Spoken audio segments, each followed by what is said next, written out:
Assalamualaikum warahmatullahi wabarakatuh.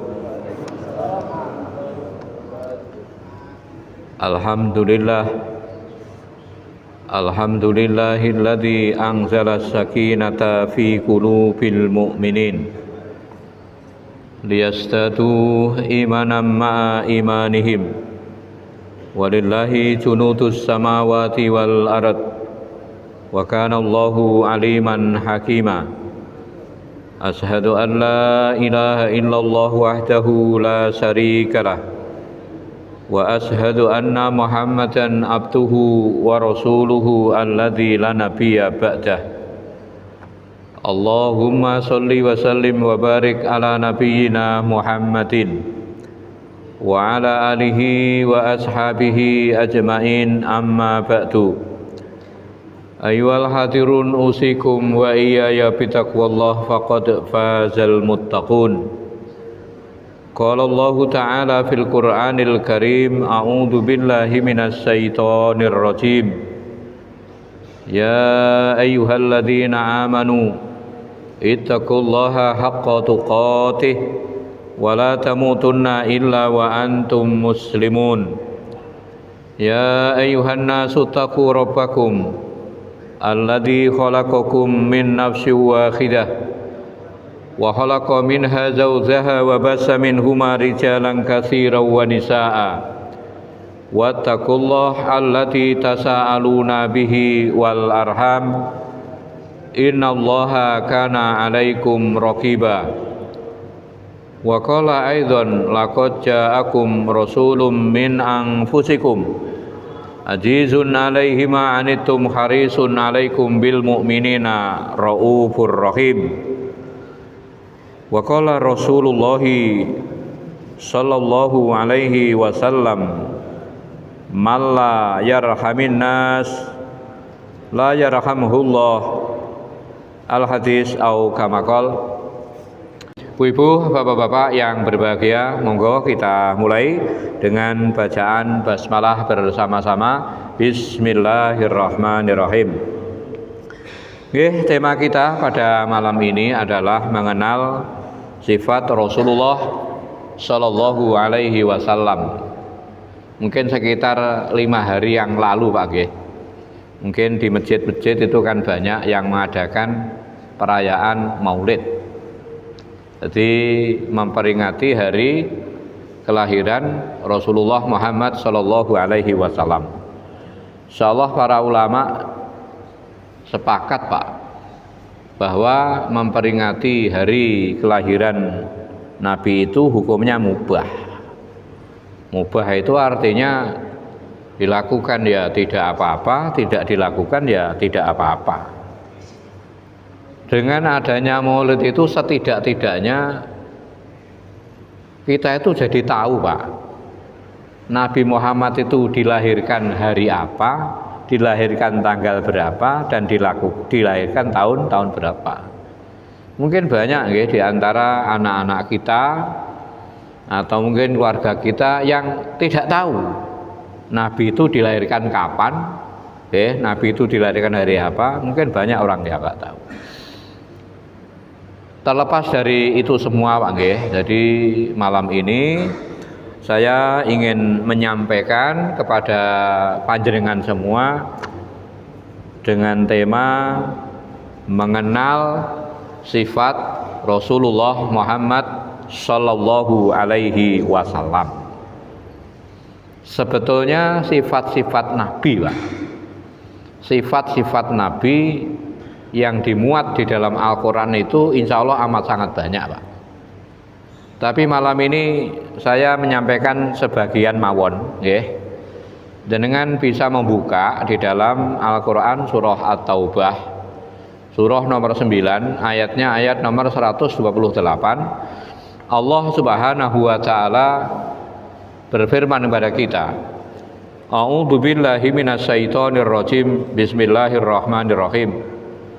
Laqad ja'akum rasulun min anfusikum azizun 'alaihi ma 'anittum harisun 'alaikum bil mu'minina raufur rahim. Laqad sungguh-sungguh Ja'akum telah datang kepada kalian rasulun, seorang rasul min anfusikum, dari bangsa kalian, dari jenis kalian. Azizun alaihi ma anittum, berat atasnya apa-apa yang menyusahkan kalian. Harisun alaikum, dia sangat ingin kalian itu menjadi orang-orang yang beriman. Raufur rahim, Nabi itu penyantun, Nabi itu orang yang penyayang. Bapak-bapak yang berbahagia, ya, dalam ayat ini belum kita masuk ke sifat Nabi yang diterangkan di ayat ini. Allah mengatakan bahwa Rasul itu Allah utus dari bangsa di mana Allah akan mengutus Rasul itu. Karena Rasul itu diutus untuk orang Arab, maka Rasul itu Allah angkat dari bangsa Arab. Misalnya Rasul itu diutus ke orang Indonesia, bisa jadi Pak, Rasul itu bahasanya bahasa Indonesia. Kenapa demikian? Jadi kenapa demikian? Misalnya Rasul itu orangnya orang Arab, kemudian Rasulnya itu berasal dari orang Indonesia, setidak-tidaknya tidak paham bahasa teman. Kalau Rasul itu dikirim ke Arab, Rasulnya itu dari Jawa, Rasul itu tidak tahu teman, artinya keadaan adat iadat yang ada di sana kan tidak tahu. Jadi karena Rasul itu dikirim ke bangsa Arab, maka Rasul itu Allah angkat dari itu, insya Allah diantaranya. Nah, Rasul itu dalam ayat ini disebutkan mempunyai 3 sifat Pak. Jadi sifat Rasulullah dalam ayat ini yang pertama Allah sebut dengan bahasa azizun alaihi ma'anittum, berat baginya apa-apa yang menyusahkan kamu. Jadi Rasul itu nopo nggih, orangnya itu sangat peduli Pak. Jadi orangnya itu sangat memperdulikan keadaan umatnya. Mungkin dalam kehidupan sehari-hari, mungkin dalam sholat, atau mungkin keadaan umatnya besok di hari kiamat. Contoh Pak nggih, kita itu setelah sholat, jadi setiap setelah sholat, imam itu kan dianjurkan untuk menghadap kepada makmum. Itu ada maknanya loh Pak. Itu tidak sekedar menghadap.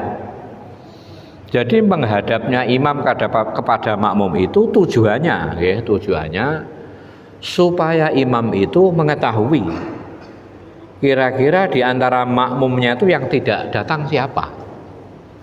Kemudian mereka yang tidak datang itu dikunjungi.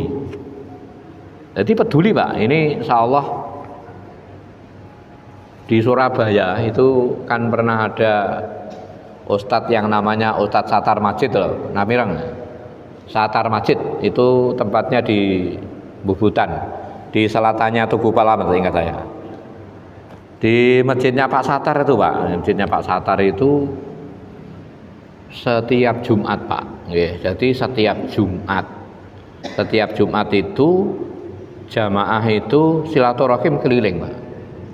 Saya Jumat ini ke rumahnya Pak Eko, nanti Jumat besok ke rumahnya Pak Sumati, Jumat besok ke rumahnya Pak, terus Pak. Orang itu kalau diparani bahasanya orang Jawa. Orang itu kalau bahasa Indonesia apa niku? Jadi ketika orang itu pernah berkunjung ke rumah kita dengan yang tidak pernah berkunjung ke rumah kita, itu kan beda Pak. Beda ya. Dan Islam itu sangat menganjurkan. Jadi Islam sangat menganjurkan kepada kita agar kita itu peduli. Jadi banyak sekali ayat-ayat yang menjelaskan agar kita itu jadi kita silaturahim, kita berkunjung kepada orang lain. Insya Allah berkunjung pun itu tidak hanya berkunjung, Jadi dengan berkunjung kita tahu Pak keadaan saudara kita. Dengan kita berkunjung kita akan tahu keadaan atau mungkin masalah yang dihadapi oleh jamaah kita. Mungkin sekarang ini udah banyak Pak kalau di kota. Jadi bahasannya apa nggih? Jadi masjid itu bukan artinya ngeten. Jadi bukan jamaah untuk masjid, tapi ada kalanya masjid itu memperhatikan jamaah, sampai muncul hadis yang bunyinya terus mungkin niku khairun nasi anfa'uhum linnas. Manusia yang paling baik itu yang paling bermanfaat buat orang yang lain. Kemudian dalam hal ibadah Pak, dalam hal ibadah Nabi itu juga sangat peduli Pak kepada makmumnya. Jenengan menawi bisa membuka di dalam kitab Riyadhus Shalihin. Babnya adalah bab mengagungkan kehormatan orang Islam. Di sana ada riwayat yang bunyinya An Abi Hurairah radhiyallahu anhu anna Rasulullah sallallahu alaihi wasallam qala idza shalla ahadukum linnasi falyukhaffif fa inna fihim adh-dhaifa was-saqima wal kabira wa idza shalla ahadukum li nafsihi falyutawwil ma sa'a. Dari Abu Hurairah, mudah-mudahan Allah meridhoinya, bahwasanya Rasulullah Muhammad sallallahu alaihi wasallam bersabda, idza shalla ahadukum linnasi, apabila kalian itu menjadi imam buat manusia Pak, jadi pemimpin ya. Apabila kalian itu jadi imam buat manusia, Nabi mengatakan fal yukhaffif, hendaklah kalian itu meringankan Pak. Ini kan bentuk kepedulian Pak. Jadi imam itu kalau orang itu jadi imam mestinya meringankan. Kenapa? Fa inna fihim adh-dhaifa, karena di antara makmum itu ada orang yang lemah. Misalnya kita yang sudah berumur, jenengan sholat jamaah, kemudian imamnya itu bacanya panjang, jenengan kira-kira lara ati mboten Pak? Kita sholat malah nesu Pak. Karena apa? Imamnya tidak tahu diri. Jadi kenapa kita disuruh meringankan? Karena di antara makmum itu ada orang yang lemah, ada orang yang sakit. Mungkin imamnya tidak sakit, tapi tidak menutup kemungkinan di antara jamaahnya itu sakit. Wal kabir, di antara makmum itu ada orang yang sudah tua. Wa idza shalla ahadukum lin nafsi falyutawwil ma sa'a. Apabila kamu itu sholat sendirian, silahkan kamu panjangkan menurut kemauanmu. Makanya hadis yang menerangkan bahwa Rasul itu sholat membaca surat yang amat sangat panjang itu ternyata ketika Nabi sholat sendirian Pak. Jadi ketika Nabi sholat malam itu Nabi membacanya sangat panjang itu. Tetapi ketika Nabi menjadi imam, Nabi itu bacanya itu ringan Pak. Nabi itu bacanya ringan. Itu hadis yang pertama. Kemudian kalau dalam kitab Riyadhus Shalihin pula Pak, insyaallah babnya bab pemimpin yang adil. Di sana ada keterangan, pemimpin yang baik itu adalah pemimpin yang mencintai rakyatnya dan dicintai rakyatnya. Kan genah ini Pak. Jadi pemimpin yang baik itu, pemimpin yang adil itu adalah pemimpin yang mencintai rakyatnya dan dicintai oleh rakyatnya. Kadang rakyatnya cinta kepada pemimpinnya, tapi pemimpinnya tidak cinta kepada rakyatnya. Itu yang pertama. Hadis yang nomor 2. Hadis nomor 2. An Abi Qatadah Al Haris bin Rib'i radhiyallahu anhu qala, dari Abi Qatadah, nama lainnya Haris bin Rif'i, mudah-mudahan Allah meridhoinya, qala, dia berkata, qala Rasulullah sallallahu alaihi wasallam, inni laqumu ila sholati wa ana uridu an utawwila fiha. Aku berdiri untuk melakukan sholat, kata Nabi. Wa ana uridu an utawwila fiha. Aku ingin memanjangkan bacaan sholat itu sebetulnya. Fastama'a buka as-sobiyyi, tiba-tiba di dalam sholat aku melihat ada anak kecil menangis. Fa'atazawwaja fi sholati karohiyata an asukko ala ummihi. Maka sholatku itu aku persingkat, Pak, karena aku tidak ingin ibunya si bayi itu jadi nggak tenang. Misalnya ada orang, jadi ketika dalam sholat itu tiba-tiba ada seorang anak yang menangis, saya yakin ibunya tidak konsentrasi, Pak, gitu. Tanya jenengan sholat, ngajak anak, ngajak putu, ketika sedang sholat putunya jenengan nangis, imamnya sholat tidak mandek-mandek, Pak, jenengan apa konsentrasi ngoten niku? Ya tidak konsentrasi, ya malu, Pak, ya. Makanya Nabi itu sangat sangat fleksibel, Pak, orangnya. Jadi misalnya mungkin, jadi ketika sholat itu pengen baca surat napa sing rada dawa, Pak, Waqiah misalnya. Enek bayi nangis, Pak, mboten sida.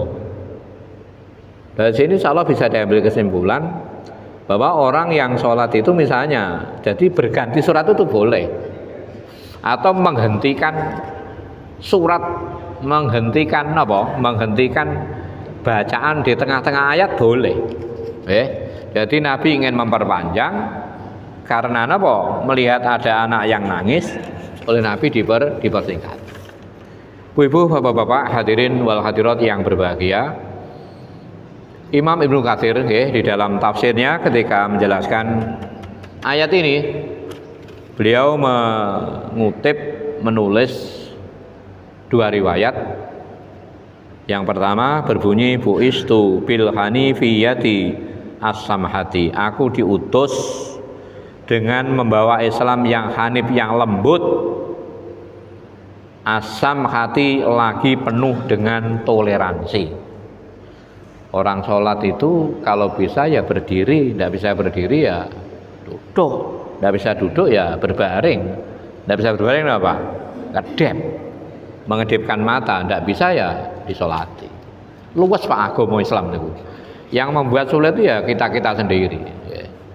Yang nomor dua, Nabi mengatakan, Nabi dawuh, inna hadad dina yusrun. Agama itu mudah, Pak. Wa syari'atahu kullaha sahlatun. Agama itu syariatnya semuanya itu gampang.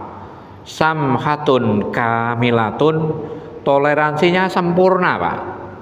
Yasiratun ala man yassarahallahu ta'ala alaih.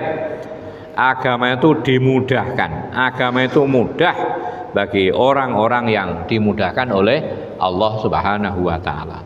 Dalam kehidupan sehari-hari Nabi peduli, Pak. Dalam sholat Nabi itu peduli kepada umatnya. Bahkan Nabi itu mempedulikan umatnya besok pada hari kiamat. Imam Muslim dalam sebuah riwayat niku menjelaskan, an Abdullah bin Amr bin As anan Nabiyya sallallahu alaihi wasallam ta'ala qaulullahi ta'ala fi Ibrahim rabbi innahunna adlalna katsiran minan nas faman tabi'ani fa innahu minni wa qaulu Isa alaihi salam in tu'adzibhum fa innahum ibaduk wa in tahfir lahum fa innaka antal azizul hakim. Monggo yang tingali, Pak. Ini suratnya surah Al-Maidah. Ayatnya ayat nomor 118, Pak. Jadi Nabi itu pernah membaca surat ini, Pak. Yang Al-Maidah mau nih. Maidah surat 5 ayat nomor 118. In tu'adzibhum, jika kamu menyiksa mereka ya Allah, fa innahum, in tu'adzibhum fa innahum ibaduk, jika engkau menyiksa kepada mereka, mereka itu hamba. Wa in taghfir lahum, dan jika engkau mengampuni mereka, fa innaka antal ghafurur rahim, engkau maha gagah lagi maha bijaksana.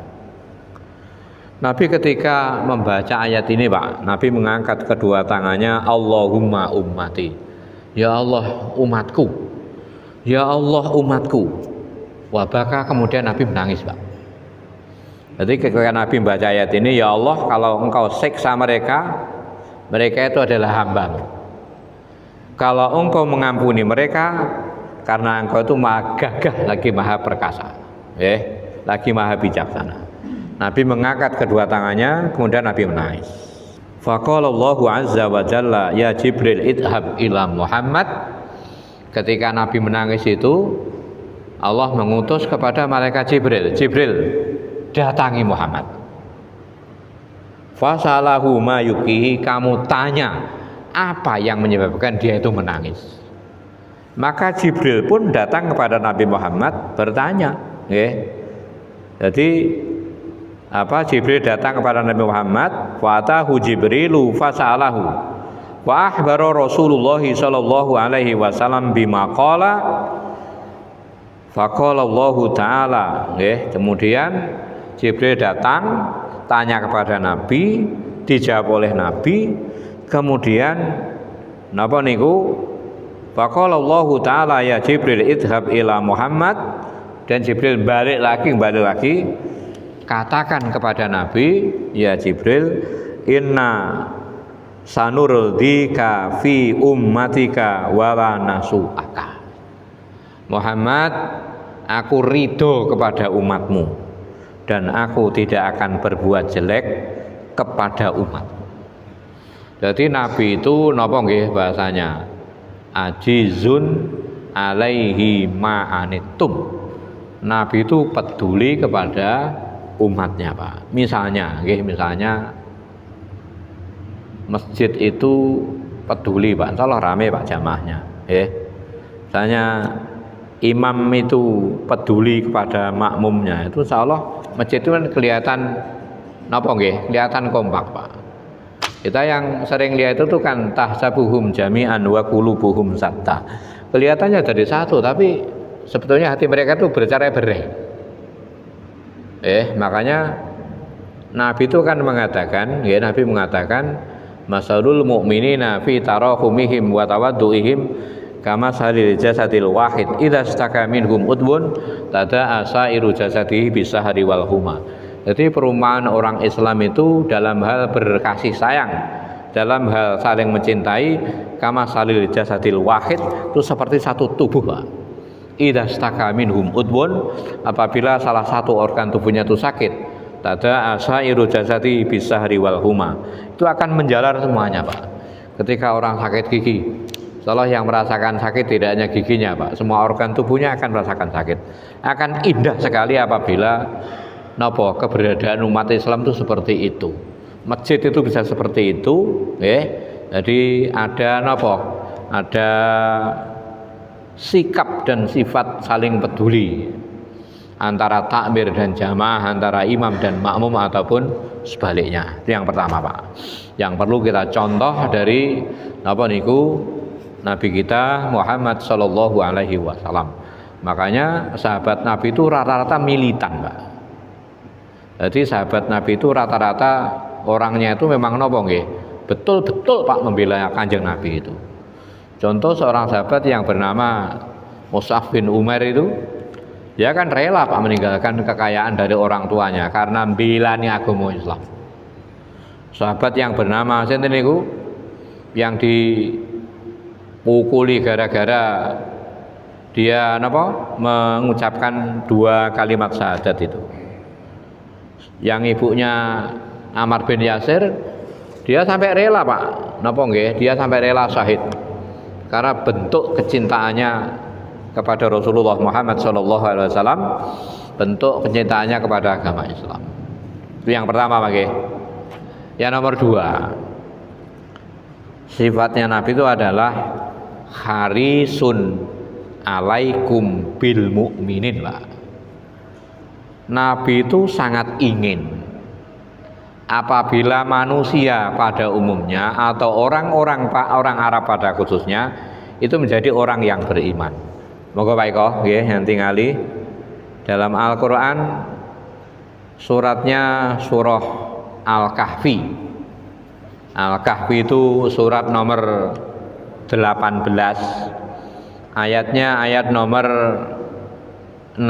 Allah dawuh, fala'allaka bakhi'un nafsaka ala atharihim illam yu'minu bihadal hadisi asafa. Fala'allaka, maka barangkali, bakhi'un nafsaka, engkau akan membunuh dirimu, engkau akan menyiksa kepada diri kamu sendiri.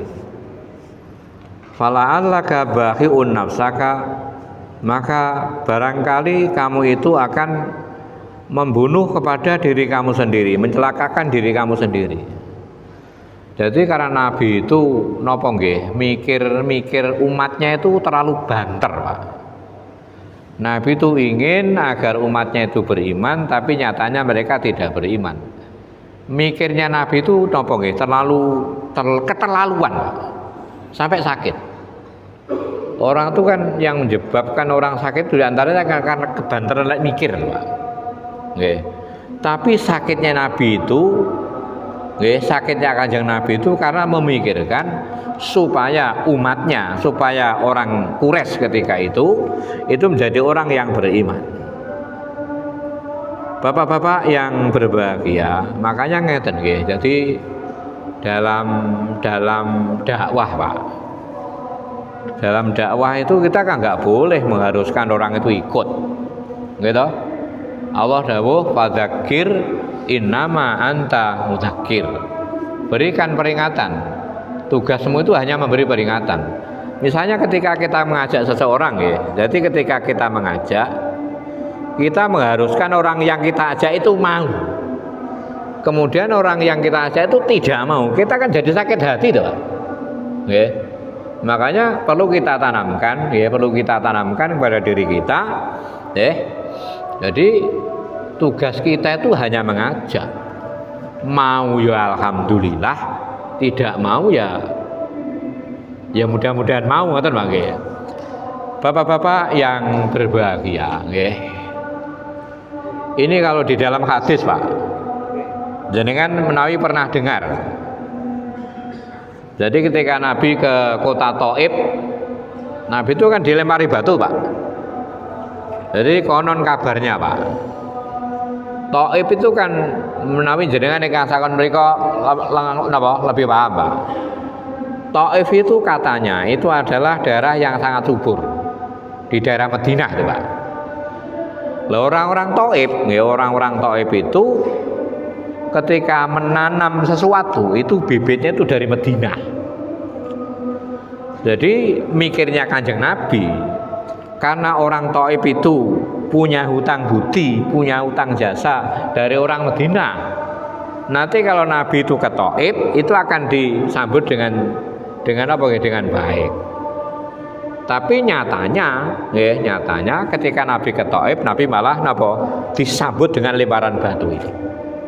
Napa yang diatur dengan Kanjeng Nabi? Nabi kan malah berdoa, Allahumma hdi qaumi fa innahum la ya'lamun.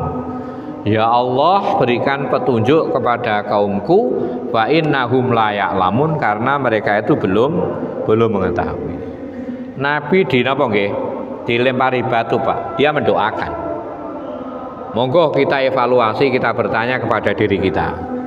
Pernahkah dalam diri kita itu mendoakan orang, Pak? Mendoakan orang yang belum beriman itu supaya mereka beriman. Itu mungkin dalam tataran pertama mungkin berdoa. Yang nomor dua mungkin ya seperti yang disampaikan oleh teman-teman tablek itu. Dia dia rela pergi dari satu rumah ke rumah yang lain. Dia rela pergi dari satu kota ke kota yang lain, gitu, Pak. Itu kan dalam rangka menjadikan supaya orang itu beriman, Pak. Jadi insya Allah keinginan orang beriman itu tidak cukup kalau hanya sekedar doakan, harus ada harus ada usaha nyata. Di samping Nabi itu berdoa, Nabi itu juga kalau jenengan dia di dalam sejarah, Nabi itu kan mengutus. Jadi para sahabat-sahabat senior itu kan dikirim oleh Nabi. Oke. Termasuk misalnya kenapa Islam itu bisa masuk ke Indonesia? Karena Umar bin Khattab ketika itu mengirim mubalik Pak ke Indonesia itu. Jadi mereka itu ya berdoa, mereka juga berdakwah. Okay. Mereka menyampaikan Islam itu ke seluruh pelosok negeri. Bapak-bapak yang berbahagia, tapi saya garis bawahi lagi. Jadi ketika kita mengajak, niat kita itu hanya menyampaikan Pak, jangan mengharuskan. Karena ketika kita mengharuskan, kemudian orang yang kita ajak itu tidak sesuai dengan harapan kita akan sakit hati. Makanya di surah At-Taubah ayat nomor 129 itu Allah dawuh, fa in tawallau wa qul hasbiyallahu la ilaha illahu alaihi tawakkaltu wa huwa rabbul arsil azim. Jadi ayat itu adalah hiburan dari Allah kepada Kanjeng Nabi, karena Nabi itu terlalu menyiksa dirinya sendiri karena mengetahui melihat umatnya itu tidak mau beriman. Jadi di ayat 128 itu kan diterangkan bahwa Nabi itu sangat ingin umatnya itu beriman, gitu Pak. Nah di ayat ini Allah memberikan hiburan jika orang yang disuruh beriman itu tidak beriman. Fa in tawallau faqul hasbiyallah. Jadi kalau kamu itu aku dakwai, aku ajak jangan tak Pak Sumaji niku lho. Jenengan nalika jaulah niku lho Pak. Napa sedaya niku purun nampi Pak. Ada katanya itu pura-pura ndak tahu. Didatangi ke rumahnya ada bilang ndak ada gitu. Jadi kalau orang yang diajak itu menolak, dan itu biasa Pak. Orang dakwah, orang mengajak niku ya ada yang mau, ada yang tidak mau. Kalau semuanya mau, nerokone kosong Pak. Kemudian yang nomor 3 Pak, nomor 3 sifatnya Nabi itu adalah Raufur Rahim. Nabi itu penyantun dan Nabi itu sangat penyayang. Imam Al-Bahawi ketika menjelaskan makna ayat ini Pak, Nabi itu yang pertama orangnya penyantun. Nabi itu raufum bil mutiina. Nabi itu sangat penyantun kepada orang-orang yang taat. Rahimun. Nabi itu sangat berbelas kasih bil mudnibina, dengan orang-orang yang berdosa. Ada satu riwayat Pak. Ini ada juga di dalam kitab Riyadhus Shalihin. Nabi itu orangnya niku sayang anak Pak. Nabi itu sayang dengan anak kecil. Jadi ada satu cerita. Qabbala an-nabiyyu sallallahu alaihi wasallam Al-Hasan bin Ali. Nabi itu pernah mencium Pak, mencium cucunya yang bernama Hasan bin Ali. Ali itu punya anak namanya kan Hasan. Hasan punya anak diberi nama Ali. Jadi ulangi. Jadi Ali punya anak namanya Hasan dan Husain itu. Ada yang bernama Hasan, ada yang bernama Husain. Ini yang dicium Kanjeng Nabi itu yang bernama Hasan. Yang Husain itu yang dibunuh di Karbala insyaallah yang dipenggal lehernya nih. Nabi itu pernah mencium cucunya yang bernama Hasan. Wa indahu Al-Aqra bin Habis jalisan. Ketika Nabi mencium Hasan itu ada seorang sahabat yang bernama Aqra bin Habis. Aqra bin Habis. Faqala Al-Aqra, ketika itu Aqra nggih matur ngeten, inna li asrotan minal waladi ma qabbatu minhum ahadan. Aku itu punya 10 anak Pak, kata Aqra bin Habis. Ma qabbatu minhum ahadan, aku enggak pernah mencium mereka satu pun Pak. Ada model orang laki-laki yang seperti itu. Anaknya oke, tapi napa nggih? Jadi tidak, jangankan kok gendong toh Pak, menciuman mboten purun kok. Nggih. Jadi ketika Nabi mencium Hasan, ada seorang sahabat yang bernama Aqra bin Habis yang punya 10 anak. Dia berkomentar, saya itu punya 10 anak, saya tidak pernah mencium anak saya sama sekali, kata Aqra bin Habis. Fanadhara ilaihi Rasulullah sallallahu alaihi wasallam. Nabi melihat Aqra bin Habis, Pak. Dan Nabi mengatakan, malam yarham la yurham. Barang siapa yang tidak menyayangi, maka orang itu tidak akan pernah disayangi. Ini mungkin evaluasi bagi kita, Pak. Ketika mungkin di masa tua kita, anak-anak kita tidak peduli dengan kita, jangan-jangan dulu ketika anak itu kecil kita tidak peduli. Jadi semuanya itu kan kembali kepada diri kita. Jadi orang tua yang mengasihi anak, orang tua yang mengasihi anak, maka mereka itu ketika di masa tua insya Allah akan dikasih oleh anak, Pak, dikasih oleh anak. Makanya ketika kita ingin besok di masa tua kita, anak-anak kita, anak cucu kita peduli kepada kita, ya makanya dimulai, Jadi ketika ketika mereka masih kecil, kita menyayangi kepada mereka. Bu-ibu, bapak-bapak, hadirin wal hadirat yang berbahagia. Satu lagi, Bang, Ana Aisyah taqalat, dari Ibu Aisyah, mudah-mudahan Allah meridhoinya, dia berkata, qadima nasun minal a'rabi ala Rasulillah sallallahu alaihi wasallam.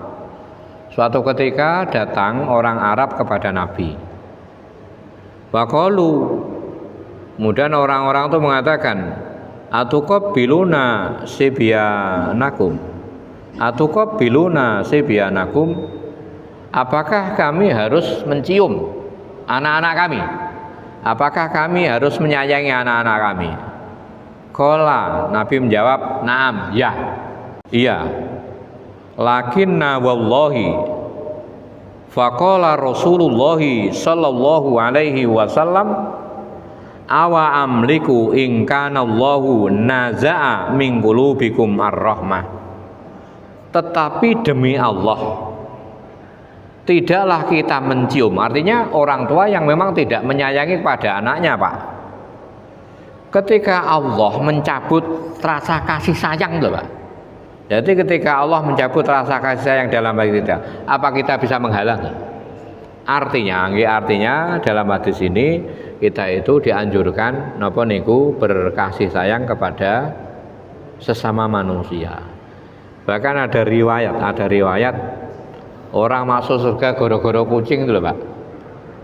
Orang menyayangi binatang saja bisa masuk surga apabila orang itu menyayangi kepada sesama manusia. Bu-ibu, bapak-bapak, hadirin wal hadirat yang berbahagia, mungkin 3 itu, Pak.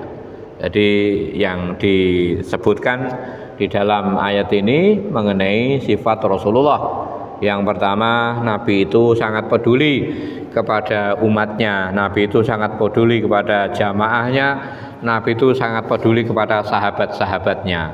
Yang nomor 2, Nabi itu berharap agar orang-orang Arab pada khususnya dan manusia pada umumnya semuanya itu memeluk agama Islam.